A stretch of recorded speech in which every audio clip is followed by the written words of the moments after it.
million deal with 136 of that guaranteed. The deal makes him the highest paid non-quarterback in league history at $47 million per year.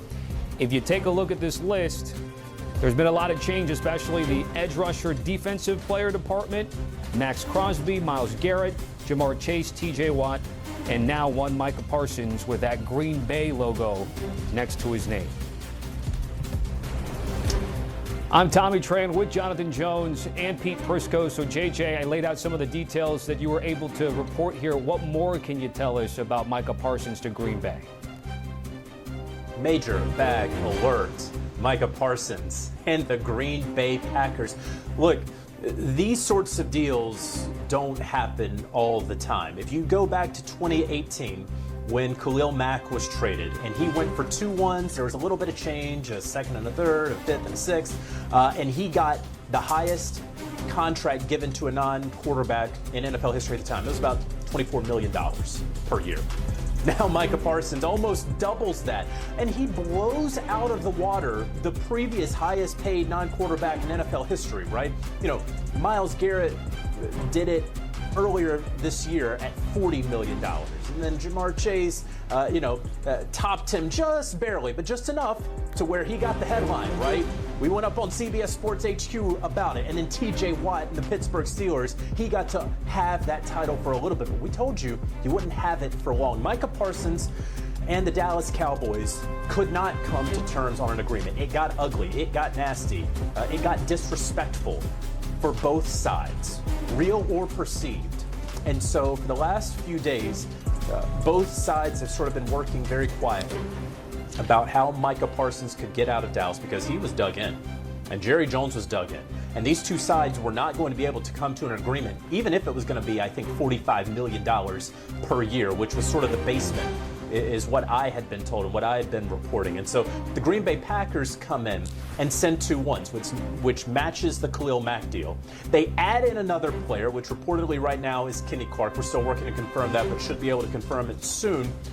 And they pay him $47 million per year. This is about as big a deal as you're going to see in the NFL. And the Green Bay Packers, 2 legendary franchises, the Packers and the Dallas Cowboys in the NFC, they get this done. Pete, let me bring you to the conversation. What do we think? Wow, wow, and wow again. I sat in Matt LaFleur's office with him a couple weeks ago, and one of the things he talked about and lamented about was the fact that they weren't good enough rushing the passer. Well, all of a sudden, they're good enough rushing the passer. I mean, anytime you can go get one of the league's best, if not the best, edge player, edge speed rusher in the league, and you can do it for 2 ones and a player, you go do that. Normally, I hate these kind of deals. I hate trading pays. But you know what? You're getting a 26-year-old elite edge rusher on a team that has enough talent that I picked them to go to the Super Bowl before this trade. I love this for the Green Bay Packers. I do not like it for the Dallas Cowboys. I understand, like JJ said, they were all dug in and it looked like nothing was going to get done. That's just stubbornness on Jerry Jones's part. But if you're the Green Bay Packers and you're a Packer fan, you have to be thrilled with this. It's a great move for the Packers. And JJ, I will get back to you from a Dallas perspective in just a second as we take a look at Micah Parsons' career profile, which already has been fantastic. But Pete, I'm going to go back to you. You mentioned how bullish you've been on this Green Bay team. How does Micah Parsons impact this team? How does he fit in right away? Well, you know, Rashad Gary's a good player. It didn't play up to expectations last year, in large part because he didn't have somebody on the other side who could dominate. Well, now he does. And you can move him all around. And you look at what they have on the other side. Lucas Van Ness has had a good training camp, and he'll be a rotational player now.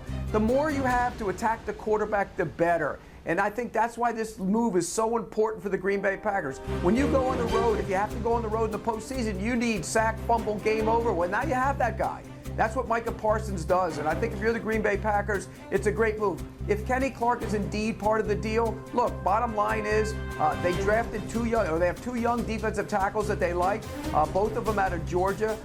And I think Stackhouse and Brinson are big body guys that can help them in the middle of that defense. They have Devontae Wyatt in there as well. So when you look at this group, the Packers all of a sudden now on defense have playmakers. You can add in Edgerrin Cooper as well, who I think has a chance to be in the mix for defensive Player of the Year. Wow, that defense has gotten a lot better. These two teams will face each other week 4. We know Dallas starts a week from tonight against the Eagles here. And JJ, let me go back to you about Dallas, because there was a big thought that this would be like it was with CD, like it was with Dak, given what Jerry Jones and company has been doing.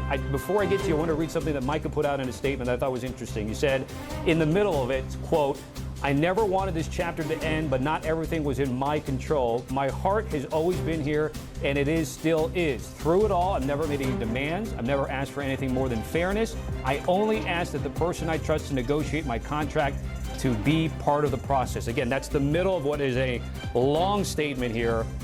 Take me through how surprising this is, given everything you heard about what Dallas does with its star players, yet this time it's different. So, that point, I only asked that the person I trust to negotiate my contract be part of the process. You got to go back to earlier in the offseason. Jerry Jones does what he typically does. He is talking with a player.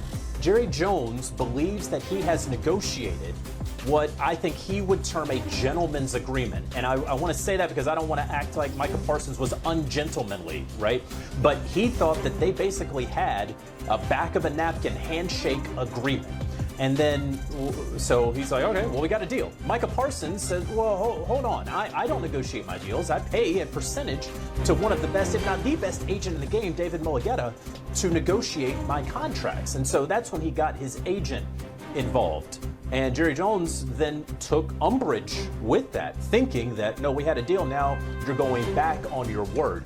I was not a part of those conversations. Both sides very much believe in what they believe. And so that's part of the reason that Micah Parsons is now in Green Bay and not Dallas, because what he believes happened, what Jerry Jones believes happened, wherever the truth is, that's what they understand the truth to be. So then you can't really get an agreement, because no matter what Jerry Jones is going to hang on to, we had that deal, and that deal was good then. That deal would still be Jerry Jones, but the market has shifted, and it has shifted in a major way. And not only that, but again, the disrespect that Micah Parsons had felt doesn't go away. You can't erase that. So when he issues that trade request, Dak Prescott didn't do that during his contract negotiations. CeeDee Lamb didn't do that. This was always different. And I don't know if you want to call it stubbornness on one or both sides, if you want to call it whatever you want to say. This started to become a reality that Micah Parsons would no longer be with the Dallas Cowboys over the last probably 48 hours. And so now we have this major deal where the Green Bay Packers, they have a history of getting big-time pass rushers, right? You go back to Ron Wolf when he was able to secure the services of Reggie White at the dawn of free agency in the 90s. You go back to Ted Thompson when, after Julius Peppers had put together an all-decades playing career with the Carolina Panthers and Chicago Bears, he gets Peppers to go to Green Bay as a free agent. And now Brian Gutekunst, the GM of the Packers, gets Micah Parsons in a major deal that includes 2 first-round picks and the largest contract that has ever gone out to any non-quarterback in NFL history. Not just that, but the largest contract that's gone out to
you.